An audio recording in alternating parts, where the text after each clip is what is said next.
Hello students, today in this lecture we are going to start a new chapter, that is P block element. So this is chapter number 7.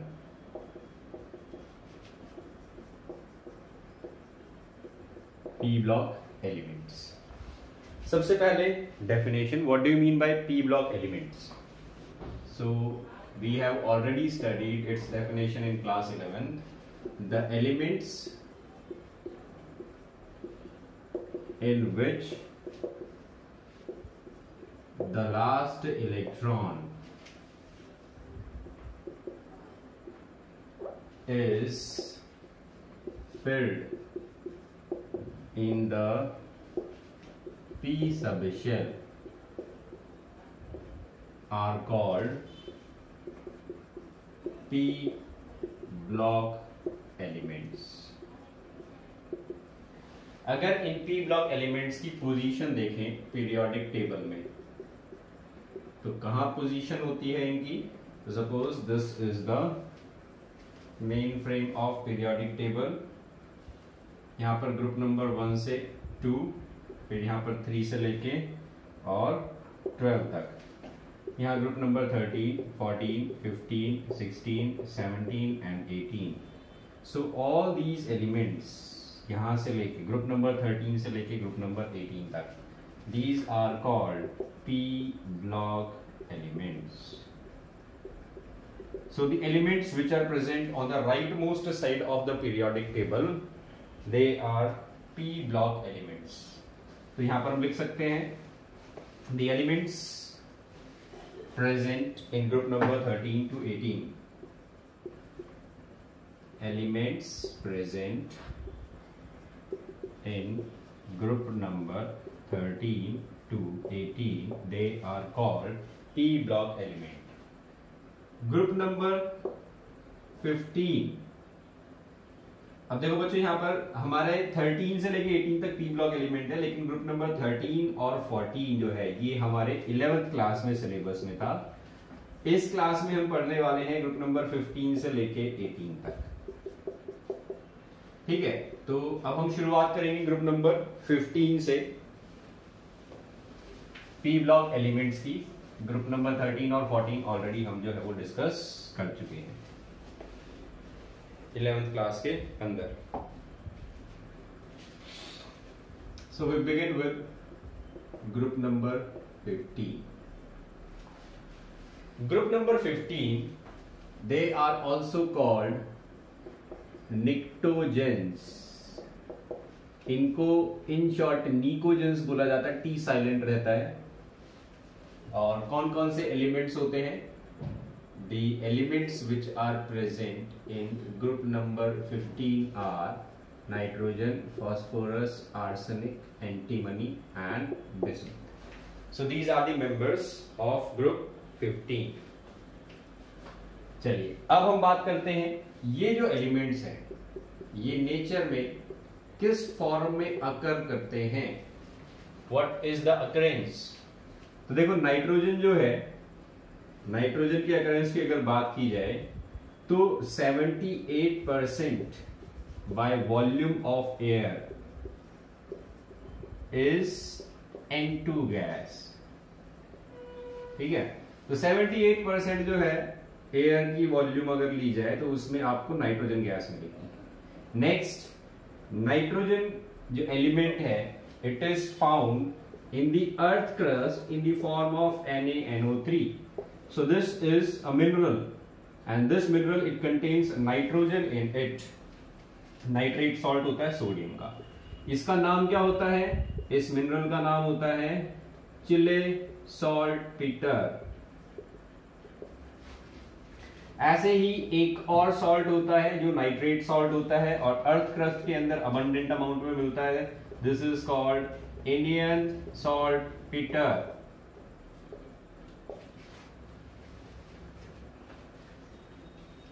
इसके अलावा nitrogen जो है वो हमारी body के अंदर proteins बनाने में भी मेजर रोल प्ले करता है. तो इसके अलावा एक और अबंडेंस है. Nitrogen is present in large amount in the plants and animal proteins। Plant और एनिमल प्रोटीन्स में ये लार्ज अमाउंट में प्रेजेंट होता है nitrogen. So this is the occurrence. Nitrogen जो है वो आपको इस तरीके से अकर करता हुआ मिलेगा अपने सराउंडिंग के अंदर। तो ये हो गया हमारा पहला एलिमेंट नाइट्रोजन। अब हम बात करते हैं फास्फोरस की अकरेंस की। फास्फोरस किस तरीके से अकर करता है हमारे सराउंडिंग के अंदर। तो देखो इसकी अकरेंस की अगर बात की जाए तो फास्फोरस जो है ये फॉस्फेट रॉक्स के अंदर मिलता है, ठीक है। It is mainly found in the rocks. कौन सी रॉक्स? Phosphate rocks. क्या फॉर्मूला होता है जब रॉक्स के अंदर ये प्रेजेंट होता है? तो it is present in the form of Ca3PO4 whole twice calcium phosphate dot CaF2। इसको बोला जाता है फ्लोरएपेटाइट। तो रॉक्स के अंदर एपेटाइट सॉल्ट्स की फॉर्म में ये प्रेजेंट होते हैं, एपेटाइट सॉल्ट्स। और एपेटाइट सॉल्ट्स क्या होते हैं? कैल्शियम फॉस्फेट के साथ कोई कॉम्बिनेशन में जब सॉल्ट रहता है तब। अगर इसके साथ CaCl2 लग जाए तो ये डबल सॉल्ट बन गया, एक सॉल्ट ये हो गया, एक सॉल्ट ये हो गया। इसको बोलेंगे क्लोरएपेटाइट।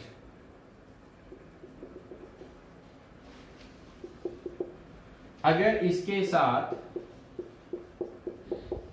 CaOH होल ट्वाइस लग जाए तो इसको बोलेंगे हाइड्रोक्सी एपेटाइट।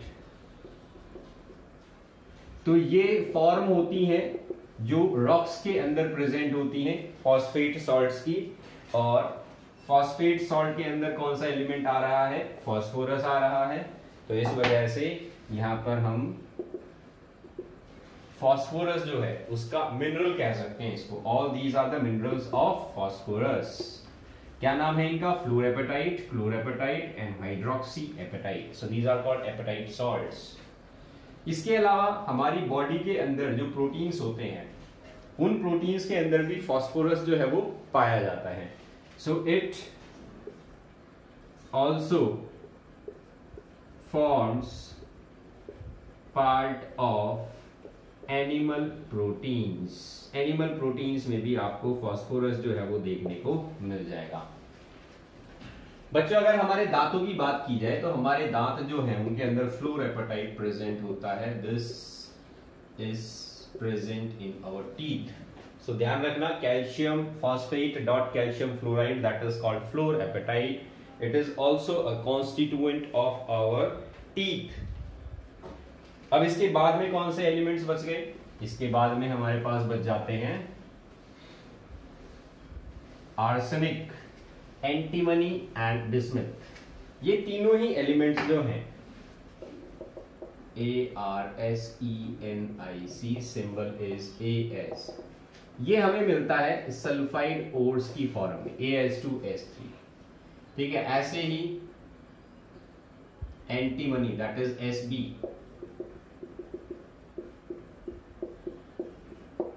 ये भी आपको Sb2S3 की फॉर्म में मिलेगा अपने सराउंडिंग में। And last is bismuth, formula is Bi, और इसका जो मिनरल मिलता है Bi2S3। So all these three elements they are found in the form of sulphide minerals, ठीक है। तो they are found in form of sulphide minerals. तो ये हो जाती है अकरेंस की बात। इस ग्रुप के ये सभी एलिमेंट इस फॉर्म में अकर करते हैं नेचर के अंदर। चलिए अब हम चलते हैं नेक्स्ट इन एलिमेंट्स की प्रॉपर्टीज पे।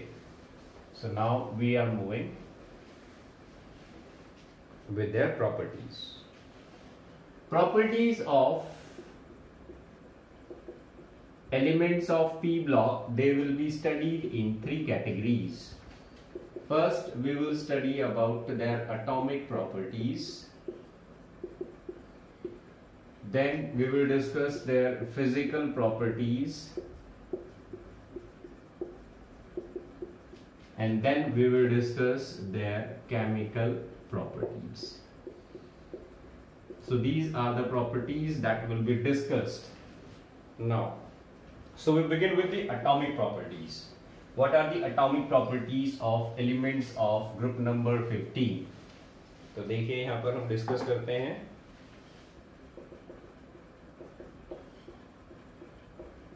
atomic properties को. So these are the properties of atoms. सबसे पहली atomic property आती है electronic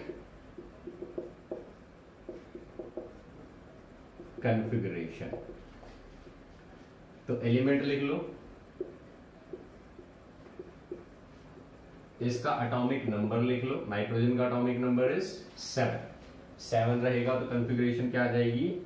helium 2s2 2p3.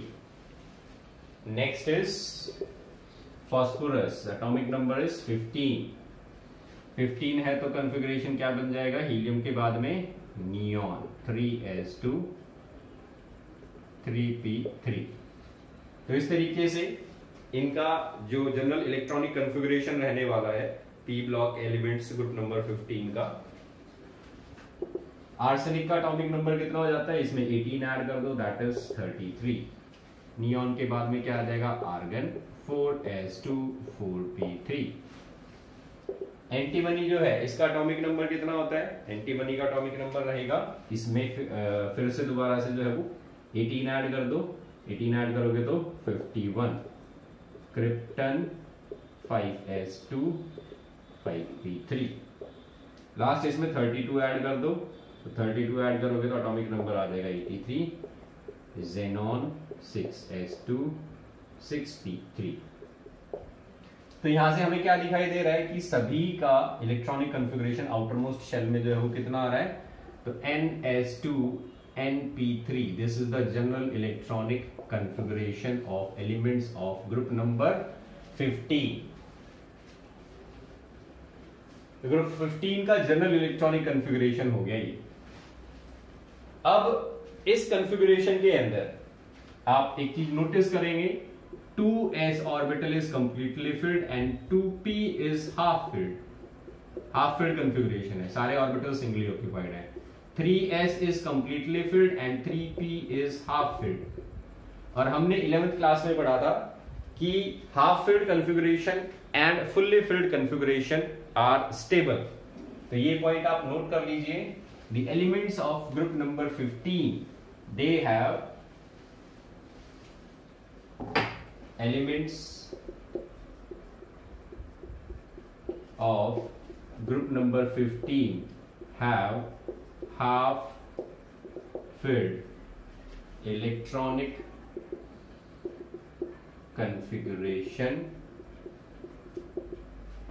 hence they are extra stable. तो ये एलिमेंट्स जो हैं इनका हाफ फिल्ड इलेक्ट्रॉनिक कॉन्फ़िगरेशन होने के कारण ये कुछ एक्स्ट्रा स्टेबल होते हैं, और इस वजह से इनकी कई प्रॉपर्टीज जो हैं उसके अंदर हमें कुछ एक्सेप्शंस देखने को मिल जाते हैं. So please make a note of this point. This is an important point. Elements of group 15 they have half filled electronic configuration which gives them an extra stability. चलिए अब चलते हैं next property. Second atomic property that we are going to discuss is atomic radii.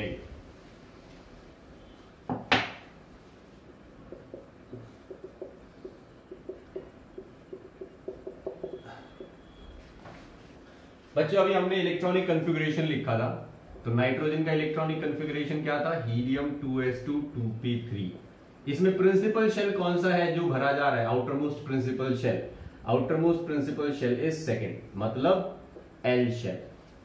Phosphorus का neon 3s2 3p3. Outer most shell कौन सा है यहां पर? थर्ड प्रिंसिपल शेल, मतलब N. इसके बाद क्या आता है? आर्सेनिक. आर्सेनिक क्या होता है? 4s2 4p3. Outer most shell कौन सा हो गया? N is equal to 4. तो ये क्या हो गया हमारा? N shell. तो जैसे जैसे हम नीचे जा रहे हैं हमारा आउटर मोस्ट शेल जो है वो साइज में बड़ा होता जा रहा है, क्योंकि न्यूक्लियस के सबसे ज्यादा पास कौन सा शेल होता है, के शेल, इसके बाहर एल शेल, इसके बाहर एम शेल, इसके बाहर एन शेल। तो जैसे जैसे आप ग्रुप में नीचे की तरफ मूव कर रहे हो, जो आउटर मोस्ट शेल है जिसमें इलेक्ट्रॉन्स भरे जा रहे हैं वो साइज में बड़ा होता जा रहा है। तो एटॉमिक रेडियाई भी क्या होगी, atomic radii increases down the group. तो यहां पर हम स्टेटमेंट लिख देते हैं, एटॉमिक रेडियाई और ionic radii of the elements of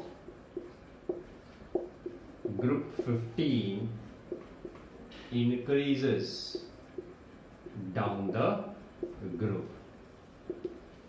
reason अगर पूछता है तो रीजन में आपको क्या लिखना है, रीजन में हम यही स्टेटमेंट लिखेंगे, when we move down the group a new principal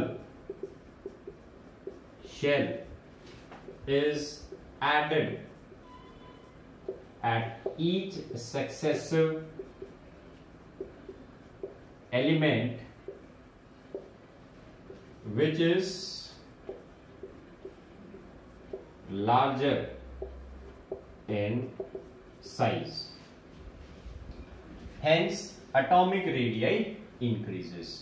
ठीक है, तो इंक्रीज क्यों देखने को मिलता है, क्योंकि हर अगले एलिमेंट के साथ एक नया शेल जो है वो ऐड हो जाता है एटम के अंदर, और इस वजह से एटॉमिक रेडियाई जो है वो हमें इंक्रीज होती हुई दिखती है। लेकिन अब इसमें एक चीज और नोट कर लो, ये जो एटॉमिक रेडियाई का इंक्रीज होता है ये इंक्रीज रेगुलर नहीं होता। तो अगर हम डाटा की बात करें तो डाटा देखो, नाइट्रोजन, फास्फोरस, आर्सेनिक, एंटीमनी और बिस्मथ। नाइट्रोजन की एटॉमिक रेडियस रहती है 70 पिकोमीटर, ये रीडिंग्स जो है वो पिकोमीटर में दे रखी है। ठीक है, फास्फोरस की रहती है 110 पिकोमीटर, आर्सेनिक की एटॉमिक रेडियस 121 पिकोमीटर, ये रहेगी 141 picometre, and last is 148 picometre. So this is the atomic radii. अब देखो यहां पर, यहां से जब हम यहां गए तो कितने पिकोमीटर का इंक्रीज है, 40 पिकोमीटर का इंक्रीज है। लेकिन यहां से यहां जा रहे हैं तो 11 पिकोमीटर का इंक्रीज देखने को मिलता है। यहां से यहां जाओगे 20 पिकोमीटर का इंक्रीज देखने को मिलेगा, और यहां से यहां जाओगे तो 7 पिकोमीटर का इंक्रीज देखने को मिल रहा है। तो सबसे ज्यादा इंक्रीज कब होता है एटॉमिक रेडियस में, जब आप नाइट्रोजन से फास्फोरस पे जाते हो।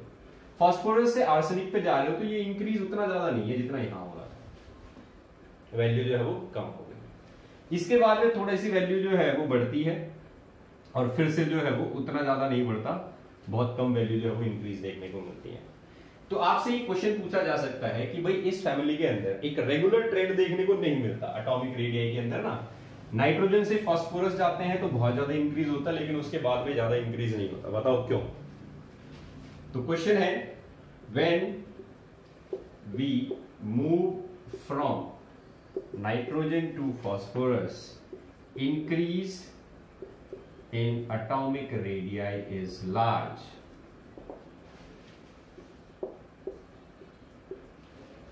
but from arsenic to bismuth increase is small।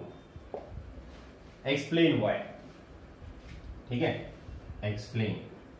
तो देखो इसका आंसर जो है वो इलेक्ट्रॉनिक कन्फिगरेशन के अंदर छुपा हुआ है। तो इलेक्ट्रॉनिक कन्फिगरेशन लिखते हैं दोबारा से, इलेक्ट्रॉनिक कन्फिगरेशन लिखो दोबारा से इन एलिमेंट्स को। नाइट्रोजन का एटॉमिक नंबर कितना था, 7। कन्फिगरेशन क्या है, 1s2 2s2 2p3। फास्फोरस का कितना था, 15। कन्फिगरेशन क्या आ जाएगी, 1s2 2s2 2p6 3s2 and 3p3। यहां सारे के सारे इलेक्ट्रॉन्स या तो s सब शेल में या p सब शेल में भरे जा रहे हैं। यहां पर अंदर वाले जो इलेक्ट्रॉन्स हैं ये सभी s सब शेल में भरे गए हैं, p वाला सबसे आउटर मोस्ट है, आउटर मोस्ट को छोड़ दो, अंदर वाले देखने बस। ठीक है, आउटर मोस्ट के इलेक्ट्रॉन्स को छोड़ दो, अंदर वाले जो शेल्स हैं वो कौन कौन से भरे गए हैं बस वो देखो।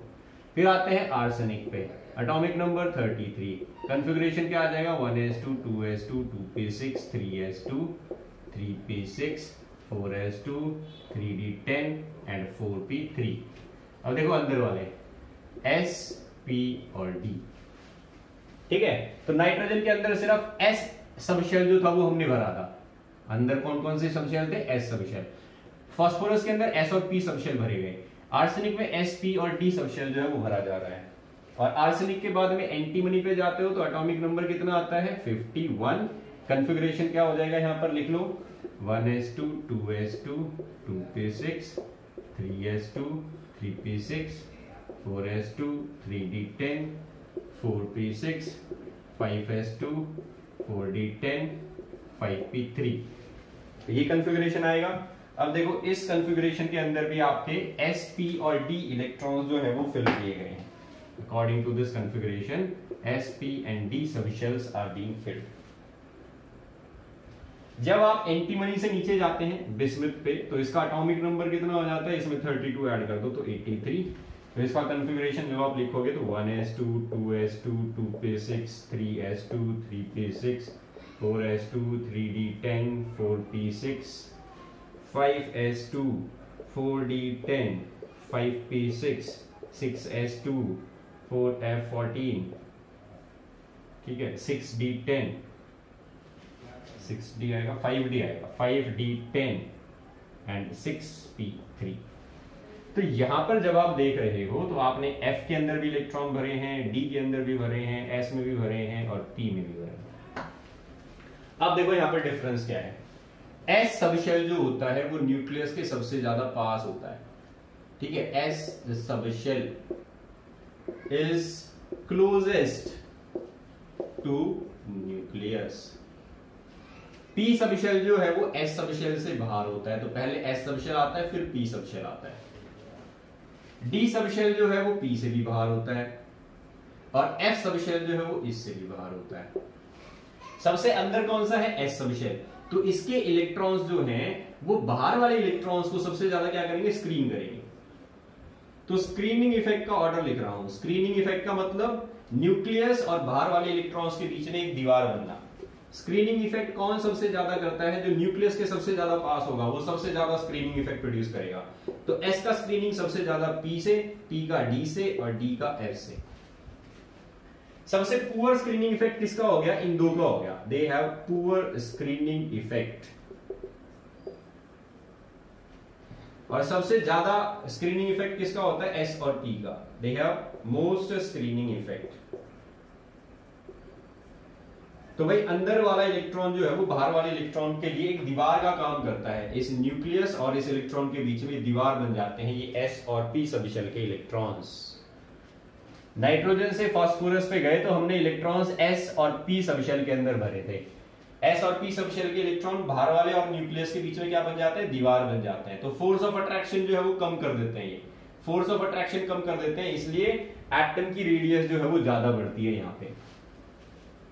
लेकिन जब आप फास्फोरस से आर्सेनिक पे जाते हो तो आप इलेक्ट्रॉन्स D सबशेल में भर देते हो। D सबशेल जो है उसका स्क्रीनिंग इफेक्ट क्या है, पुअर है। तो भाई स्क्रीनिंग इफेक्ट तो पुअर है, लेकिन तुमने इलेक्ट्रॉन कितने भर दिए, D सबशेल में 10 इलेक्ट्रॉन भरे जाते हैं, तो स्क्रीनिंग इफेक्ट कम है, लेकिन effective nuclear charge Z effective जो है वो ज्यादा होता है। D ऑर्बिटल या D सबशेल के अंदर इलेक्ट्रॉन भरने से Z इफेक्टिव न्यूक्लियर चार्ज बढ़ जाता है। स्क्रीनिंग इफेक्ट कम है, Z इफेक्टिव ज्यादा है, तो उसका इफेक्ट क्या आएगा, उसका इफेक्ट ये आएगा, इस इलेक्ट्रॉन और इस न्यूक्लियस के बीच में फोर्स ऑफ अट्रैक्शन बढ़ जाएगा।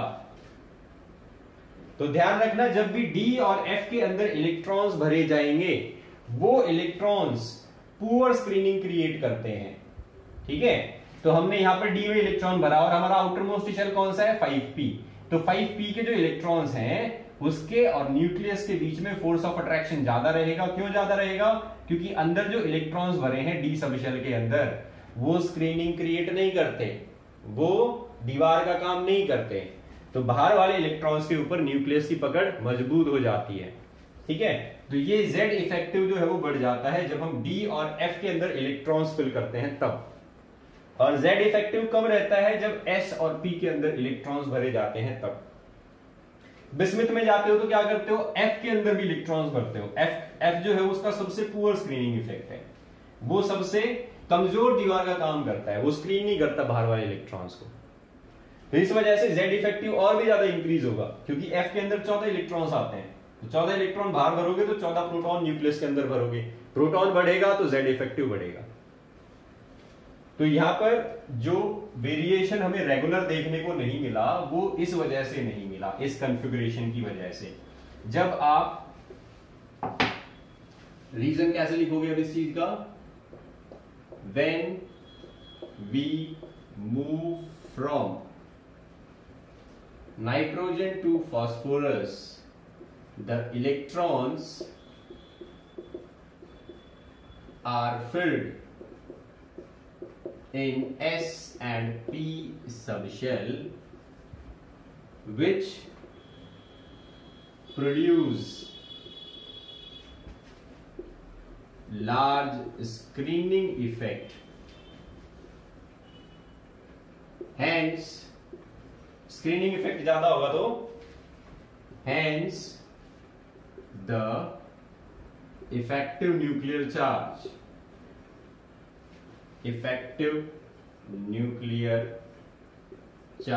decrease and atomic radii increase। फिर फास्फोरस से आर्सेनिक पे आए तो एटॉमिक रेडियाई के अंदर जो इंक्रीज हुआ था वो सिर्फ 11 पिकोमीटर का हुआ था। तो अब ये वाला पॉइंट लिख दो कि भाई नाइट्रोजन से फास्फोरस से आर्सेनिक पे जाते हैं तो क्या होता है? Electrons are filled in D subshell which has poor screening effect, और पुअर स्क्रीनिंग इफेक्ट रहेगा तो क्या हो जाएगा? Z इफेक्टिव जो है वो बढ़ जाएगा। Hence Z इफेक्टिव मतलब effective nuclear charge increase, so increase in atomic radii is not to a greater extent। तो ज्यादा इंक्रीज नहीं हो पाता एटॉमिक रेडियाई में, ये डी सबशेल के अंदर इलेक्ट्रॉन्स भरने की वजह से।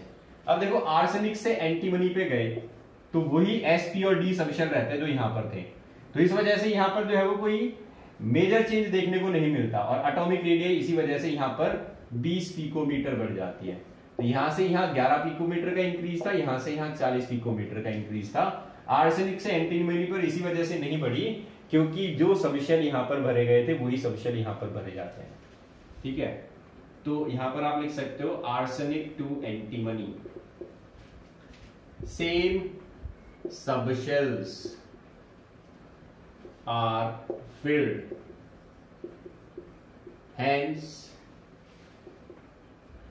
the atomic radii increases। फिर आ जाते हैं हम एंटीमनी से बिस्मिथ पे। एंटीमनी से बिस्मिथ पे गए तो एकदम से जो है वो एटॉमिक रेडियाई का इंक्रीज कम हो गया। तो ऐसा क्यों हुआ? तो electrons in bismuth are filled in F subshell which has least screening effect। सबसे पुअर स्क्रीनिंग इफेक्ट इसी का होता है। Hence Z effective increase and increase in atomic radii is not to a greater extent। तो ये reason हो जाएगा बच्चों इस क्वेश्चन का।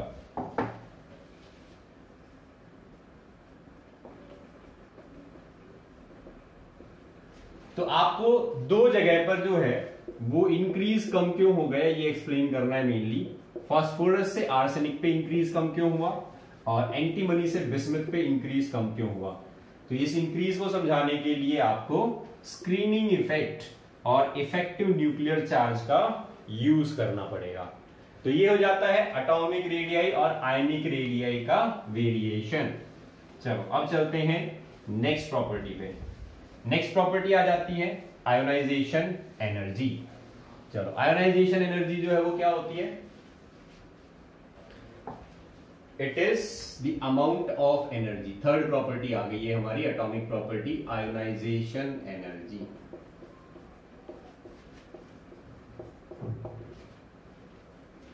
Amount of energy required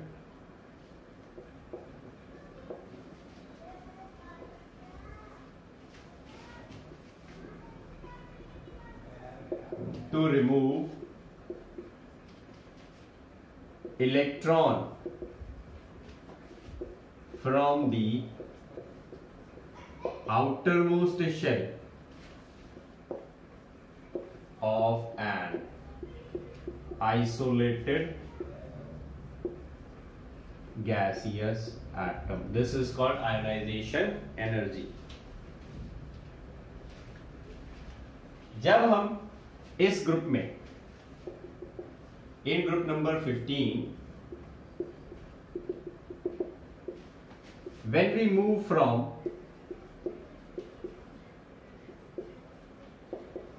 top to bottom, atomic radius में क्या हो रहा था, इंक्रीज हो रहा था। इसी वजह से आयोनाइजेशन एनर्जी जो है वो डिक्रीज होगी। Ionisation energy decreases. तो क्यों डिक्रीज हो रही है, इसका रीजन अगर आपसे पूछें तो रीजन एक ही है, ionisation energy decreases because atomic radii increase. Atomic radii increase होगी तो उससे क्या हो जाएगा, तो न्यूक्लियस और आउटर मोस्ट इलेक्ट्रॉन के बीच में डिस्टेंस बढ़ जाएगा। ठीक है, hence distance between nucleus and electrons increase, so removal of electron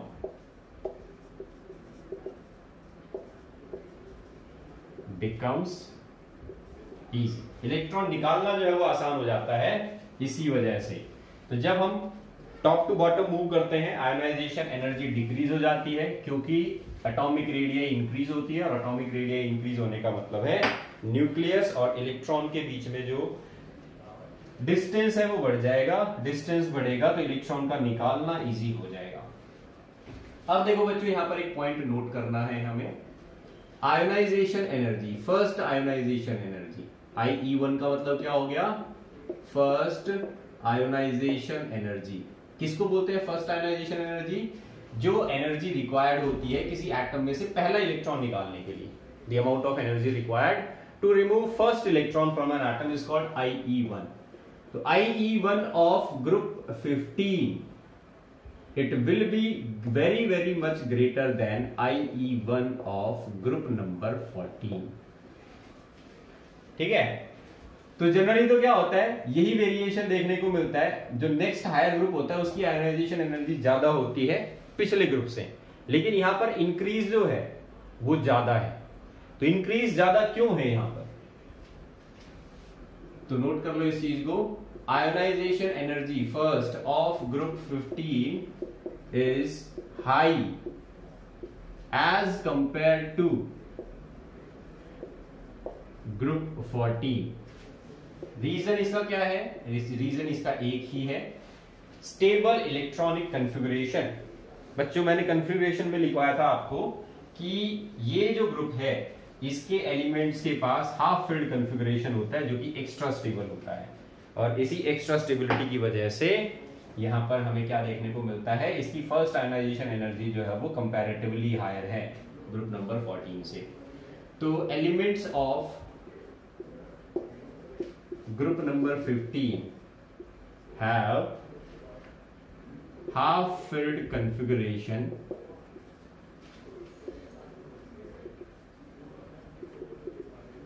which is extra stable, hence more energy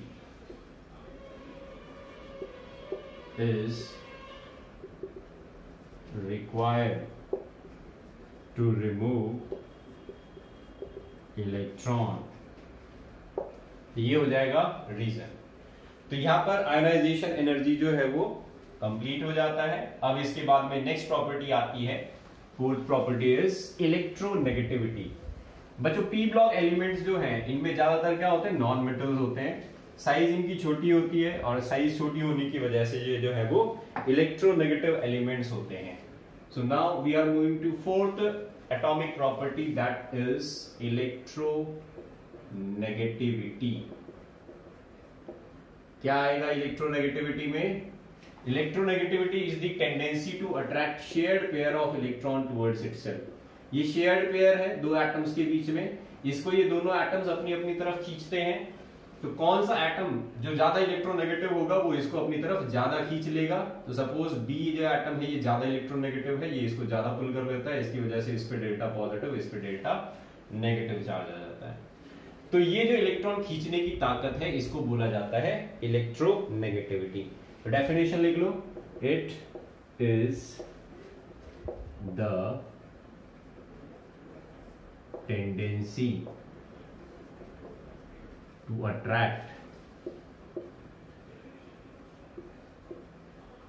shared pair of electron towards itself.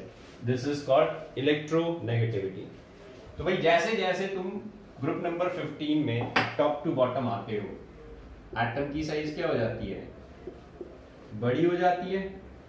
Atom की साइज जब बढ़ेगी तो इससे खुद के इलेक्ट्रॉन्स नहीं संभाले जाएंगे, दूसरे के इलेक्ट्रॉन्स कैसे संभालेगा। तो जैसे जैसे हम नीचे जाते हैं एटम की साइज बढ़ती है। एटम की साइज बढ़ने का मतलब इलेक्ट्रॉन का डिस्टेंस न्यूक्लियस से बढ़ गया। अब ये इलेक्ट्रॉन अगर किसी दूसरे एटम के साथ सपोज ये शेयर करते हैं तो जितना ज्यादा ये इलेक्ट्रॉन न्यूक्लियस के पास रहेगा उतना ही न्यूक्लियस इसको ज्यादा पावरफुली अपनी तरफ खींचेगा, और इसी पावर को क्या बोलते हैं, इलेक्ट्रोनेगेटिविटी। तो भाई जैसे जैसे हम नीचे जा रहे हैं इलेक्ट्रॉन हमारा जो है वो न्यूक्लियस से क्या होता जा रहा है, दूर होता जा रहा है। तो इस इलेक्ट्रॉन की दूरी अगर बढ़ेगी तो न्यूक्लियस की खींचने की ताकत कम हो जाएगी, और न्यूक्लियस की खींचने की ताकत कम हो जाएगी तो ये इलेक्ट्रॉन्स ज्यादा इस एटम की तरफ नहीं खींच पाएगा। तो मत कहने का मतलब क्या हो गया, इलेक्ट्रोनेगेटिविटी रिड्यूस हो गई। तो इलेक्ट्रोनेगेटिविटी जो है छोटे एटम्स की ज्यादा होती है क्योंकि उनके इलेक्ट्रॉन्स उनके न्यूक्लियस के ज्यादा पास होते हैं, इस वजह से फोर्स ऑफ अट्रैक्शन उनके ऊपर जो है वो ज्यादा लगता है। तो यहां पर हम क्या लिखेंगे, electronegativity decreases down the group. और क्यों डिक्रीज हो रही है, so down the group atomic size increase, hence Z effective decrease, so tendency to attract the electrons decrease। तो ये हो जाता है इलेक्ट्रोनेगेटिविटी का वेरिएशन डाउन द ग्रुप। चलिए यहां पर हमारी एटॉमिक प्रॉपर्टीज जो है वो कंप्लीट हो जाती है। तो हमें चार प्रॉपर्टीज जो है इनका ध्यान रखना है। एटॉमिक रेडियाई, उसके बाद में हमने पढ़ा था electronic configuration, electron negativity and ionization energy. अब हम चलते हैं बच्चों next is physical properties. Physical properties, physical property में सबसे पहला पॉइंट आ जाता है फिजिकल स्टेट। ये जो एलिमेंट्स हैं ग्रुप नंबर 15 के, इनकी फिजिकल स्टेट जो है वो क्या रहती है? तो फिजिकल स्टेट देखो, नाइट्रोजन जो है it is found in gaseous state. इसके अलावा बाकी जितने भी एलिमेंट्स हैं they are found in solid state. तो ये हो गई फिजिकल स्टेट। नेक्स्ट पॉइंट आ जाता है फिजिकल प्रॉपर्टीज में नेचर। तो देखो यहां पर nitrogen, phosphorus, arsenic, antimony and bismuth, पहले दो एलिमेंट्स नॉन मेटल्स होते हैं। अगले दो elements they are called metalloids और semi metals, and the last element is a metal. आखिरी एलिमेंट इस ग्रुप का जो है वो एक मेटल है। तो नेचर जो है वो आप समझ लेना, पहले दो एलिमेंट्स जो है इनकी प्रॉपर्टीज नॉन मेटल्स की जैसी देखने को मिलती हैं। नेक्स्ट दो एलिमेंट जो है वो मेटलॉइड्स की जैसी प्रॉपर्टी शो करते हैं, और बिस्मथ जो है वो एक मेटल्स वाली प्रॉपर्टी एग्जिबिट करेगा। अगला पॉइंट आ जाता है फिजिकल प्रॉपर्टीज में their melting point and boiling point. तो चलो पहले तो हम डिस्कस कर लेते हैं मेल्टिंग पॉइंट।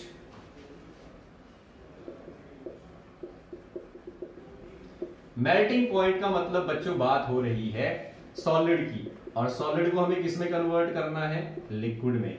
सॉलिड में क्या होते हैं? पार्टिकल्स पास होते हैं, और इनके बीच में जो है वो क्या बनते हैं? बॉन्ड बनते हैं।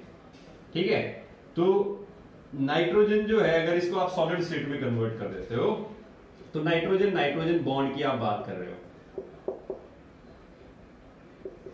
ऐसे ही फास्फोरस जो है वो तो हमें मिलता ही सॉलिड स्टेट में है, इसके अंदर ये वाला बॉन्ड होता है।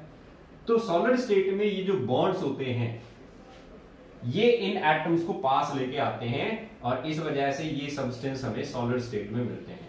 अब अगर हमें इनको मेल्ट करना है और लिक्विड स्टेट में ले जाना है तो हमें इन बॉन्ड्स को क्या करना पड़ेगा? ब्रेक करना पड़ेगा। इन बॉन्ड्स को जो है वो हमें तोड़ना पड़ेगा। तो देखो जितने ज्यादा बॉन्ड बनेंगे, कोई भी एलिमेंट जितने ज्यादा बॉन्ड बनाएगा वो जो है उतनी ही ज्यादा टेम्परेचर की रिक्वायरमेंट रखेगा, मतलब उसका मेल्टिंग पॉइंट जो है वो उतना ही ज्यादा हाई रहेगा। तो सॉलिड से लिक्विड में हमें कन्वर्ट करना है, मेल्टिंग पॉइंट की हम बात कर रहे हैं। तो मेल्टिंग पॉइंट जो है increase from nitrogen to arsenic and after that decrease. तो लिखो यहां पर melting point increase from nitrogen to arsenic and then decrease। तो कहने का मतलब क्या है? नाइट्रोजन का मेल्टिंग पॉइंट फास्फोरस इससे कम, फास्फोरस का आर्सेनिक से ज्यादा, आर्सेनिक से कम। आर्सेनिक जो है इसका मेल्टिंग पॉइंट एंटीमनी से ज्यादा, और एंटीमनी का बिस्मथ से ज्यादा। तो मेल्टिंग पॉइंट जो है उसका इस तरीके से आपको ऑर्डर देखने को मिल जाएगा इन एलिमेंट्स के अंदर। पहले तो ये इंक्रीज होगा, उसके बाद में डिक्रीज होने लग जाएगा। तो अब इस ऑर्डर के पीछे रीजन क्या है? ठीक है, ऑर्डर के पीछे रीजन क्या आएगा? तो देखो यहां पर बच्चों आपको 11th क्लास में मैंने एक इफेक्ट पढ़ाया था, that is called inert pair effect. क्या होता है inert pair effect? Inert pair effect आपको दिखाई देगा 6th पीरियड के एलिमेंट में और 7th पीरियड के एलिमेंट में। ठीक है, 6th और 7th पीरियड के जो एलिमेंट्स होते हैं उनके अंदर हमें दिखाई देता है इनर्ट पेयर इफेक्ट। तो जब आप एंटीमनी से, जो कि हमारा 5th पीरियड का एलिमेंट है, ठीक है, नाइट्रोजन 2nd पीरियड का है, फास्फोरस 3rd पीरियड का, आर्सेनिक 4th पीरियड का, एंटीमनी 5th पीरियड का, और बिस्मथ जो है वो 6th पीरियड का है। तो जब आप एंटीमनी से बिस्मथ पे जाते हो तो क्या होता है? बिस्मथ 2 बॉन्ड कम बनाता है ऊपर वाले एलिमेंट से। ठीक है, तो 2 बॉन्ड कम बनाएगा बिस्मथ एंटीमनी से।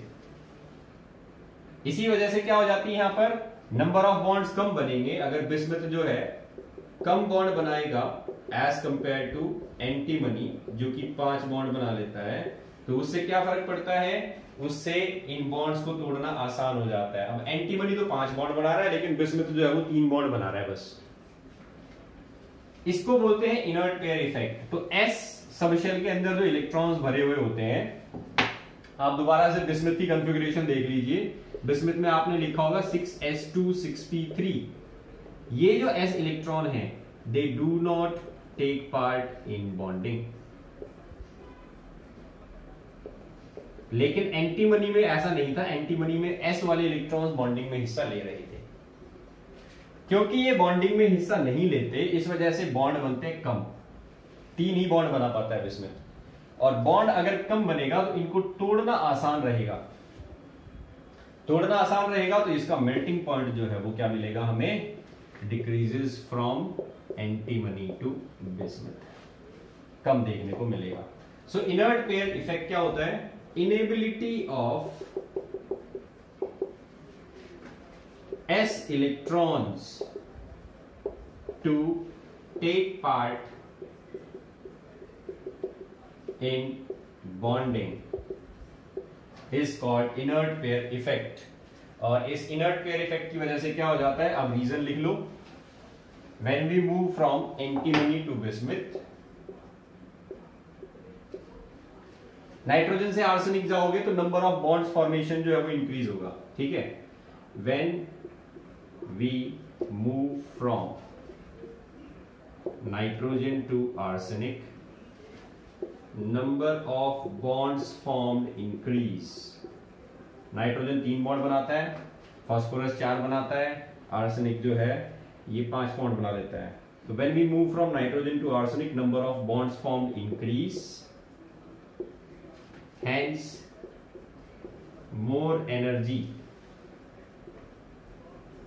is required to break the bond, so melting point increase। But from Sb to Bi, due to inert pair effect, इस इफेक्ट की वजह से क्या होगा, number of bonds formed decreases by 2, क्योंकि s इलेक्ट्रॉन बॉन्डिंग में हिस्सा नहीं ले रहा, hence melting point decrease। तो कम बॉन्ड बनेगा तो कम एनर्जी चाहिएगी उसको तोड़ने के लिए, और कम एनर्जी चाहिएगी तो मेल्टिंग पॉइंट डिक्रीज हो जाएगा। चलो अब चलते हैं बॉइलिंग पॉइंट पे। बॉइलिंग में क्या करना होता है बच्चों, हमें बॉइलिंग में हमें लिक्विड से जो है वो गैसियस स्टेट में कन्वर्ट करना होता है। लिक्विड्स के अंदर जो होते हैं वो वीक फोर्स ऑफ अट्रैक्शन होते हैं, वहां पर कोई बॉन्ड फॉर्मेशन नहीं होती। तो बॉइलिंग पॉइंट में हमें intermolecular force of attraction, van der Waals forces की बात करनी है। तो देखो नाइट्रोजन का एटम साइज में छोटा था, फास्फोरस उससे बड़ा, आर्सेनिक उससे बड़ा, एंटीमनी जो है वो इससे बड़ा हो जाएगा, और बिस्मथ जो है वो इन सबसे बड़ा हो जाएगा। तो इसका मतलब क्या है कि जैसे जैसे हम नीचे जा रहे हैं साइज बढ़ रही है, मतलब सरफेस एरिया बढ़ रहा है।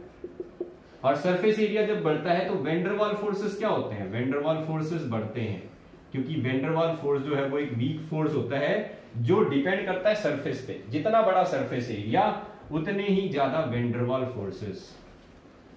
तो सबसे बड़ा सरफेस एरिया किसका है, इसका सरफेस एरिया ज्यादा होगा तो इसका बगल वाले पार्टिकल के साथ इंटरेक्शन जो है वो भी ज्यादा होगा, और बगल वाले के साथ इंटरेक्शन ज्यादा होगा तो इसका बॉइलिंग पॉइंट जो है वो भी क्या रहेगा, ज्यादा रहेगा। तो down the group boiling point increase. तो मेल्टिंग पॉइंट जो है वो पहले बढ़ रहा था फिर घट गया था, लेकिन बॉइलिंग पॉइंट जो है वो जैसे जैसे नीचे जाओगे कंटिन्यूअसली इंक्रीज होता जाएगा। Why, because surface area is increasing. So यहां पर लिखते हैं as we move down the group, the atomic size increase, hence atomic size बढ़ती है, hence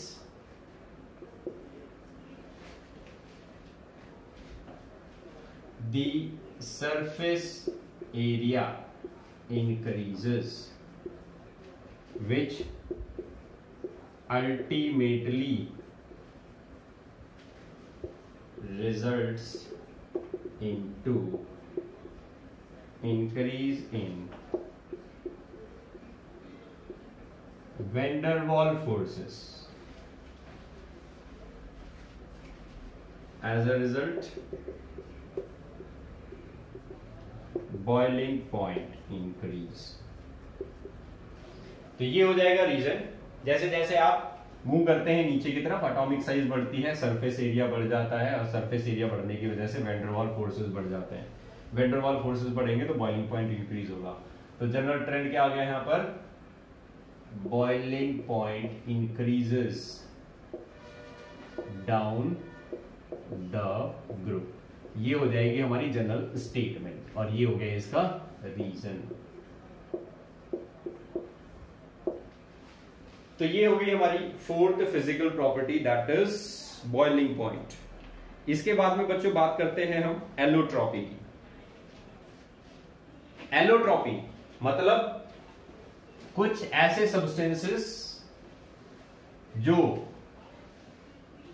सेम टाइप के एटम से बने होते हैं लेकिन डिफरेंट स्ट्रक्चर जो है उनका हमें देखने को मिलता है। So last property is allotropy. Fifth,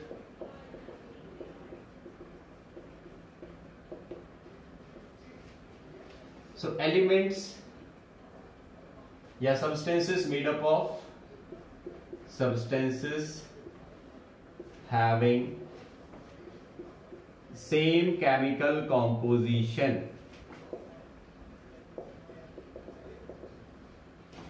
but different structure are called allotropes। तो जैसे आपने पढ़े थे कार्बन के एलोट्रॉप्स, डायमंड, ग्रेफाइट, बकमिस्टर, फुलरेन। इनका अगर सिंबल देखा जाए तो सिंबल सभी का सी लिखा जाता है, ठीक है, लेकिन उनकी अगर स्ट्रक्चर को स्टडी किया जाए तो डायमंड जो है वो टेट्राहेड्रल अरेंजमेंट बनाता है, ग्रेफाइट जो है उसके अंदर हेक्सागोनल शीट या लेयर्ड स्ट्रक्चर बनता है, और बकमिस्टर फुलरेन जो है वो भी दिखने में तो ग्रेफाइट के जैसा ही होता है लेकिन एक डोम शेप, मतलब एक फुटबॉल जैसे रिंग बनाता है। They are called allotropes. Nitrogen की अगर बात की जाए यहां पर, तो नाइट्रोजन जो है ये हमें सिर्फ एक ही फॉर्म शो करेगा, मतलब इसके एलोट्रॉप्स एग्जिस्ट नहीं होते। No allotropes of nitrogen are found. Phosphorus जो है 3 एलोट्रॉप्स की फॉर्म में एग्जिस्ट करता है, white phosphorus, red phosphorus, black phosphorus. तो ये 3 फॉर्म होती हैं जिसमें फास्फोरस एग्जिस्ट करता है। तीनों का जो स्ट्रक्चरल अरेंजमेंट है वो डिफरेंट रहता है लेकिन सभी का सिंबल जो है वो सेम रहता है, P। तो ये कहलाएंगे एलोट्रॉप्स ऑफ फास्फोरस। ऐसे ही आर्सेनिक। आर्सेनिक के 2 एलोट्रॉप्स देखने को मिलते हैं, एक को बोला जाता है ग्रे आर्सेनिक और दूसरा कहलाता है येलो आर्सेनिक। तो इस ग्रुप के अंदर नाइट्रोजन को छोड़ के, except nitrogen, all the other elements they exist in the form of allotropes. तो यहां पर लिख लो ये statement, in group 15 except nitrogen all other elements exhibit allotropy, मतलब वो अलग अलग स्ट्रक्चरल अरेंजमेंट के अंदर हमें मिलते हैं नेचर के अंदर। तो ये हो जाती है बच्चों फिजिकल प्रॉपर्टीज। तो आज हमने atomic properties and physical properties जो है वो कवर कर ली है ग्रुप नंबर 15 की। नेक्स्ट लेक्चर में हम डिस्कस करेंगे chemical properties of group number 15। That's all for today, thank you.